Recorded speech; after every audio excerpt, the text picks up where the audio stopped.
का तत्व जो है, ये मिट्टी का जो तत्व है, इस तत्व में कितनी ताकत है? उन्होंने कहा कि करोड़ों बिजलियों की चमक एक साथ अगर वो करोड़ों बिजलियां गिरे तो जितनी ताकत होगी मिट्टी के एक परत में, एक कण में वो ताकत है।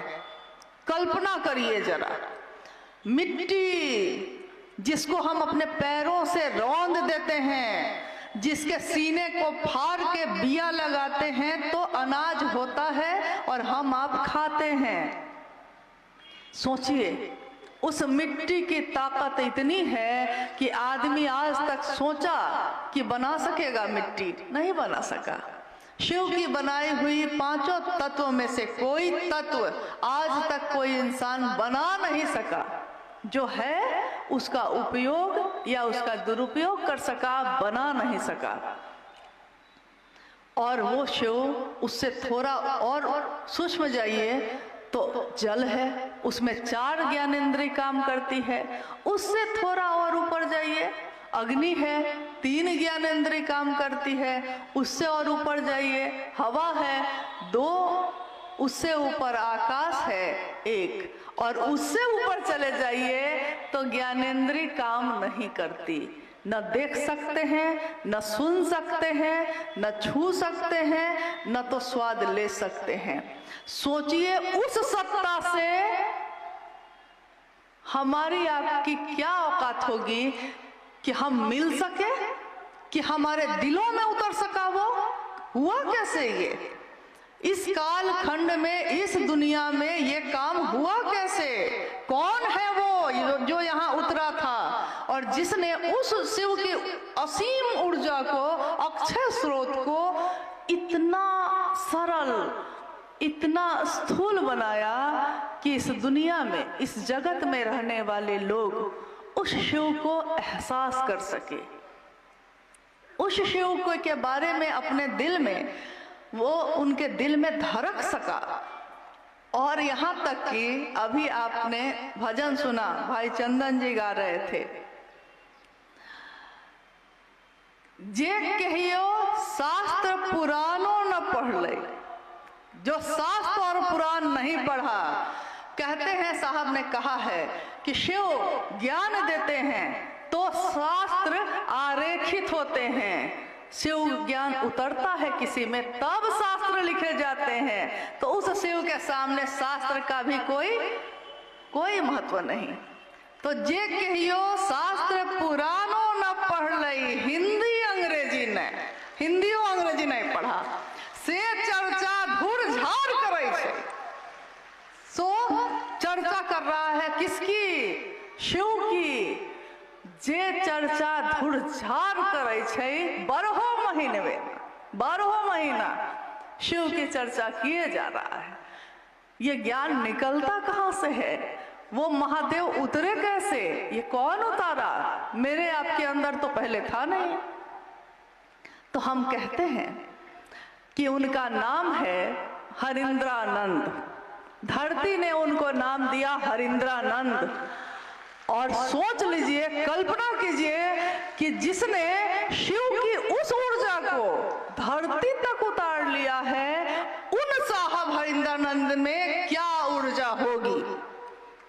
जो आए शरीर में, दिखे सामान्य, साधारण ढंग से कुर्ता पजामा पहने हुए, सामान्य व्यक्ति की तरह पान खाते हुए, मुस्कुराते हंसते हुए, दुख और सुख सहते हुए, धरती की चोटें बर्दाश्त करते हुए, वो कौन है जो आए भी, इस धरती पे रहे भी, और शरीर से, इस धरती से शरीर नष्ट हुआ। 5 तत्वों का शरीर था, 5 तत्वों में मिल गया, लेकिन ये 5 तत्व किसके हैं?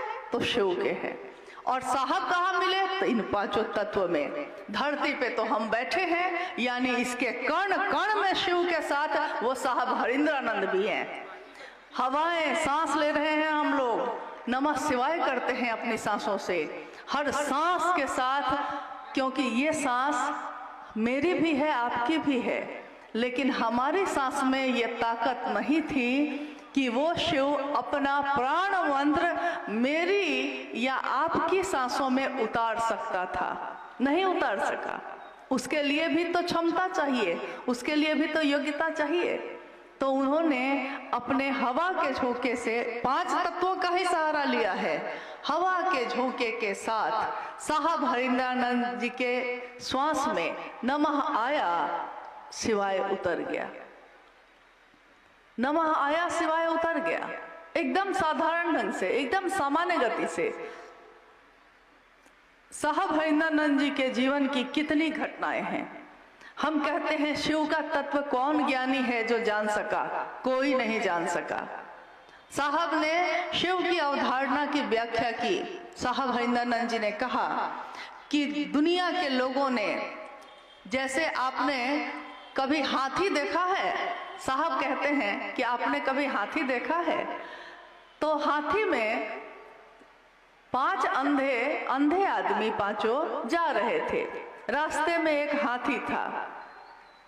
एक अंधे आदमी ने उस हाथी के पैर को पकड़ लिया और दूसरे लोगों ने पूछा उससे कि हाथी कैसा है, तो उसने कहा कि खंभा जैसा है, क्योंकि हाथी का पैर तो खंभा जैसा था। किसी ने उसका सूंड पकड़ा, तो दूसरे लोगों ने पूछा कि तुमको हाथी कैसा लग रहा है, तो उसने कहा कि मुलायम है, लचीला है, शंकु रूप में है। किसी ने उसके कान को पकड़ा तो कहा कि ये तो पंखा के जैसा है। और अभी भी देखिए कितनी गुरु बहन पंखा झल रही हैं ऐसे ऐसे। महादेव के बारे में भी साहब ने कहा कि ये हम सब जो दुनिया के लोग हैं ना, इस दुनिया का ज्ञान ऐसा ही ज्ञान है कि हम शिव को जितना जानते हैं, कोई कहता है शिव पंखे जैसा है, कोई कहता है खंभा जैसा है, यानी जिसको जो रूप में मिला शिव, उसने शिव को वही नाम दे दिया।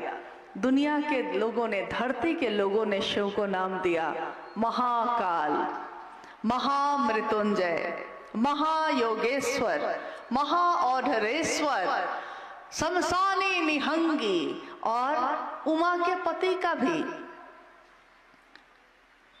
भजन ही सुन रहे थे हम लोग, चर्चा भी सुन रहे थे। हे नीलम तोहरो सजनवाना, सुन रहे थे हम लोग। दीदी नीलम आनंद जी का नाम लिया जा रहा था कि हे नीलम तोहरो सजनवा ना, तोहरो सजनवा कुछो न बुझो, औघड़ ढरनवा ना। ये गौरा के लिए है और सही बात है। कैसे है वो औढ़ड़ धरनवा? शिव के तत्व को जब हम नहीं समझ पाए तो हम शिव के शिष्य के तत्व को समझ पाएंगे?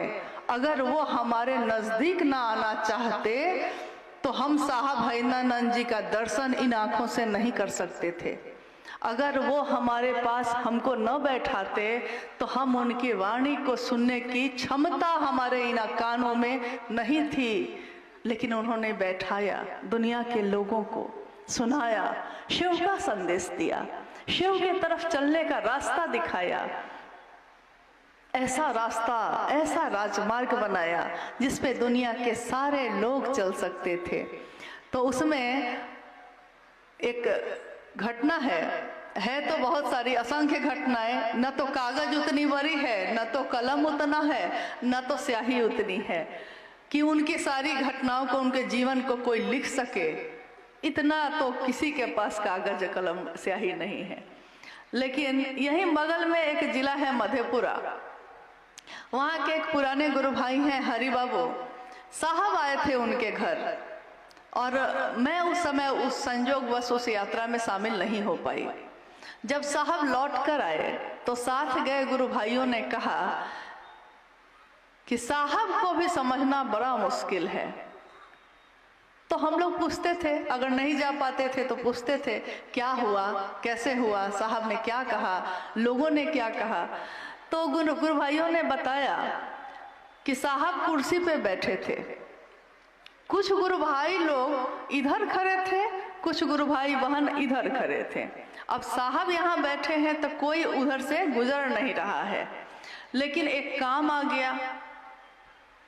तो एक गुरु भाई बाईं तरफ से दाईं तरफ जाने लगा तो जब वो गुरु भाई जाने लगे तो उनको लगा होगा ना कि साहब बैठे हैं तो प्रणाम कर लेते हैं, तो वो गुजरते गुजरते साहब को प्रणाम करने लगे। तो साहब हमेशा कहते थे कि जानती हो, हर जिला के लोग अलग अलग तरह से प्रणाम करते हैं, सबका अपना अपना स्टाइल है।